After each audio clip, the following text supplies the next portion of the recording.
m chọrọ ịkọlụ unu kịta ọ ndị mmadụ na-edistọb m na-asị m ka ọlụ ha ihe melụnụ.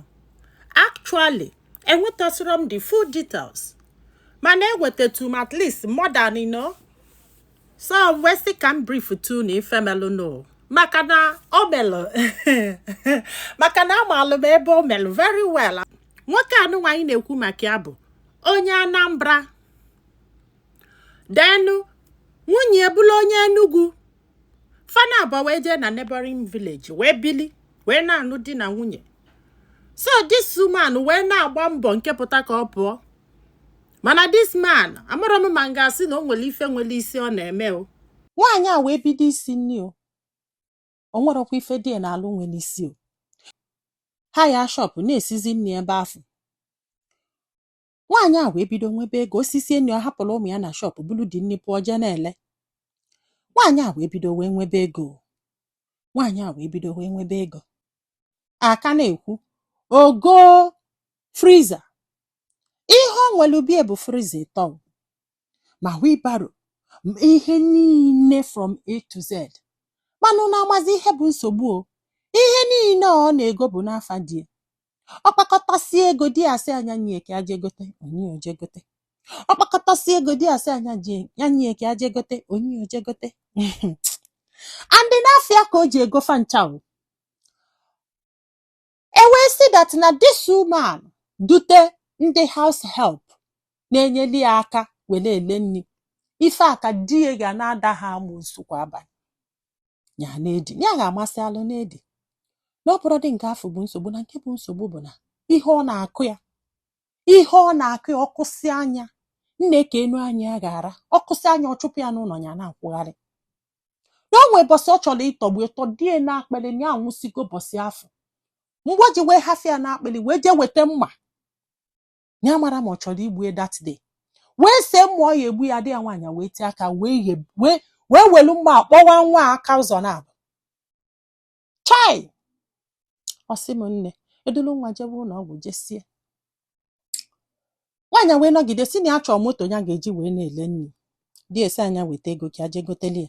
Onye ego o je gote moto logo Hilux bunete. Di ekwenu ka o ji Hilux ale nni o. Di ebido mebe gaị bugelive moto nyaba moto. Nwaanyị na-asị bunyezie ndị moto ka m wee lee nni. Ọ na-akọ ọzọ ịkọsị ewele ntị gị n'ụlọ ọkwa n'afọ ya o.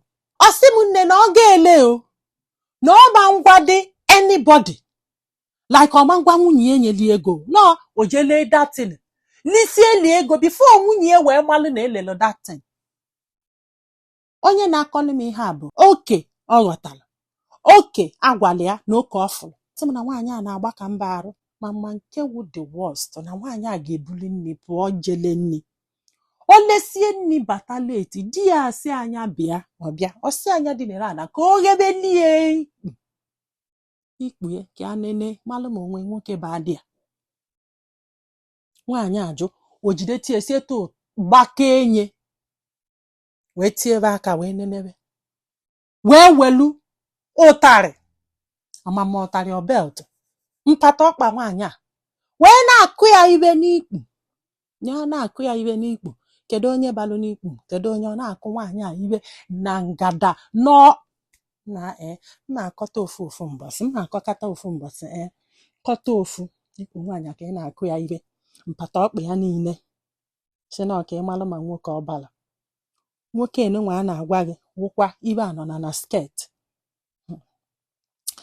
Pịa nwoke ele moto ni nwaanyị agụrụ na-agwaghị nwaanyị. Nwaanyị na-asị agada ebe moto dị na ọ dị na mekaniki, from mekaniki ọwụ na olego moto. Hey! Nwaanyị a wee be nne ya wee sị oke na ya chọrọzi moto na ya chọọ ka ya je gote meshin ka ya wele meshin wee mebe. Nwaanyị a wee gwa di ya na ya chọrọ ije gote meshin. O wee sị anyị ego. Nwaanyị wee sị awa na nchọ ka nsolugu je mala ebe a na-ego ife awa. O wee dulu nwaanyị wee jebe Nnewi. Wee luo Nnewi. Ha wee fu meshin ha chọrọ igo wee sie nye ọnụ. Ewesị nwoke na-ele meshin wee sị kedu onye a ga-ede afịa. Nwaanyị wee sị ide afịa. Di esi ya for what? Nwaanyị wee sị ya na ya ma na-akpatasị ya wele afa gị go mgbe ị ga-ele ma ga-agwa na m gaa na-ele moto mee so many things without telling me maka na nji afa gị ego akwa ịfụlọ nke a na-afa m ka a ga-eji wee gị fana bụ ebidokwa isi okwu n'afịa ọ sị m ịgbago n'owe nyibe ọnụ ụmụ nwoke wee pụta wee sị isi na nwaanyị na-ego ihe a nwaanyị na-ego ihe wee na-asị ya tinye afa gị agwa ụmụ nwoke labazianị anya nebezienị anya ma usu na-ene oke o wee nọ nwayọ wee were afa nwaanyị wee gosie ebe afọ ka esemokwu nya nke a mụrụzi ka esi eme nọ wee bido ihe agbaka this man isi ihe a pụọ this man ala maka gịnị onye ka ọ bụ maka gịnị ọ sị m nne nwoke wee bido nwaanyị a megharara m ọkụ ya nwaanyị a megharara m ọkụ ya olu that day nwaanyị wee pụta chọọ ka o bulu mechin wee jee afịa ọ sị ya na o nwere ebe o bu that mechin eje nwaanyị wee sị ya ka ị maka ihe ọwọ sị ya na ekwugo na o nwere ebe o bi eje ebe ọ kala o bu wee go mechin n'afịa a na-ekwe ọkụlụ mechin egwu a na-ekwe ọkụba nwaanyị ihe nwaanyị wee mere ọsọ wee gbafe a ga-egbu ọsị na ya ga-egbu ya maka na ya ma na ya nwere nne na ya nwere nna na mami ya ngwo papi ya ngwo na ya nwekwa ụmụnne ọsị a na ya ga-egbu gị nye gị na o nwere ife ga-emenụ na pọsị ya mere ego gị ka ya onuru ndụ gị na ya gbuo gị na o nwere onye ga-ekwu okwu ya kụchie gị n'akpati nye gị ọsị a ifulu ihe mere nwaanyị nke akwalụ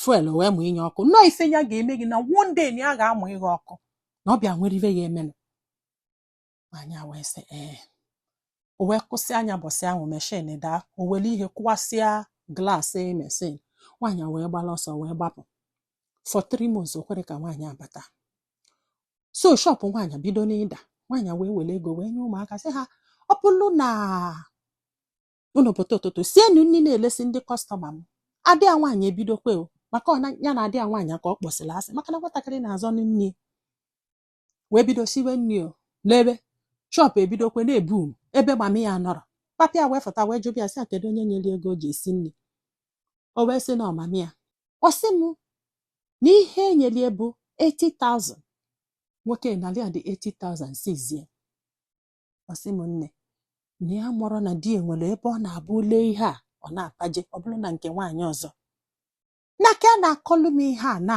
nwaanyị afọ dị ime enyi ya nwaanyị andị na ọnya ka o ji wee jụzia na nwaanyị a ma mbatazi maka ọ na-abụ otisi enyi ife ọ chụpụ gị ya o nwere ike ọ nọ a day 2 days or 1 week o chietekwe fa anụwakwa maka na ọnya na-enye enyi akwa ihe ọtago ihe niile dube nwoke ma TV ma oche ma ngazi ma afele from A to Z bụ nwaanyị agụlụfa ncha niile nwere anything this man nwere wee na-etie ife n'enye ha Chineke alụ nwaanyị a wee kwugharịgide 3 months o kwere ka ya bata nwaanyị wee si oke n'ebe ị chọrọzi na ya chọọ ka ya palụ ngwongwo ya